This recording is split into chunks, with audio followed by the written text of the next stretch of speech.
അന്നബെല്ലിനേക്കാളും creepy ആയിട്ടുള്ള ഒരു ഡോളിന്റെ കഥ നിങ്ങൾ കേട്ടിട്ടുണ്ടോ? അവളുടെ പേരാണ് പൂപ്പ. 1920 ഇറ്റലിയിൽ ഒരു പെൺകുട്ടിക്ക് വേണ്ടി ഉണ്ടാക്കിയ പാവയായിരുന്നു പൂപ്പ. പക്ഷേ അതിന്റെ തലമുടി മാത്രം മനുഷ്യരുടേതായിരുന്നു. ആ കുട്ടി അവളുടെ വീട്ടുകാരോട് എന്നും പറയുമായിരുന്നു, പൂപ്പയ്ക്ക് ജീവനുണ്ട്, അവൾ സംസാരിക്കും. അങ്ങനെ വർഷങ്ങളോളം ആ പാവ അവളുടെ പോകുന്നുണ്ടായിരുന്നു. എന്നിട്ട് 2005 ആ കുട്ടി വയസ്സായി മരിക്കുകയാണ്. പക്ഷേ ആ സ്ത്രീയുടെ മരണത്തിന് ശേഷം പൂപ്പയിൽ എന്തൊക്കെയോ മാറ്റങ്ങൾ സംഭവിച്ചു തുടങ്ങി. അവൾ മരിച്ചതിന് ശേഷം അവളുടെ ഫാമിലി പൂപ്പയിൽ ഒരു ഗ്ലാസ് കണ്ടെയ്നറായിരുന്നു ഇട്ടുവെച്ചത്. പക്ഷെ രാത്രി ആ ഗ്ലാസ് കേസിൽ ആരത്തൊട്ടെന്ന് ഒച്ച ആ വീട്ടുകാർക്കെല്ലാം കേൾക്കാമായിരുന്നു. പക്ഷെ ചെന്ന് നോക്കുമ്പോൾ കാണുന്നത് പൂപ്പയുടെ കൈ ആ ഗ്ലാസിൽ അമർന്നിരിക്കുന്നതായിരുന്നു. ഒരു ദിവസം ആ ഗ്ലാസ് കേസിൽ പുക പോലെ എന്തോ പടരാൻ തുടങ്ങുന്നു. പക്ഷെ വീട്ടുകാരെ ഞെട്ടിച്ചത് അതിനുള്ളിലെ എഴുത്തായിരുന്നു. അതിൽ പൂപ്പ ഹെയിൽ എന്ന് എഴുതിയിരുന്നു.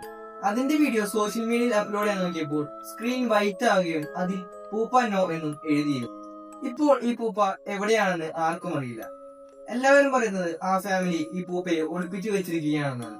നിങ്ങൾക്ക് എന്താ തോന്നുന്നത്? ശരിക്കും പൂപ്പ ഒരു ഹോണ്ടഡ് ഡോളാണോ?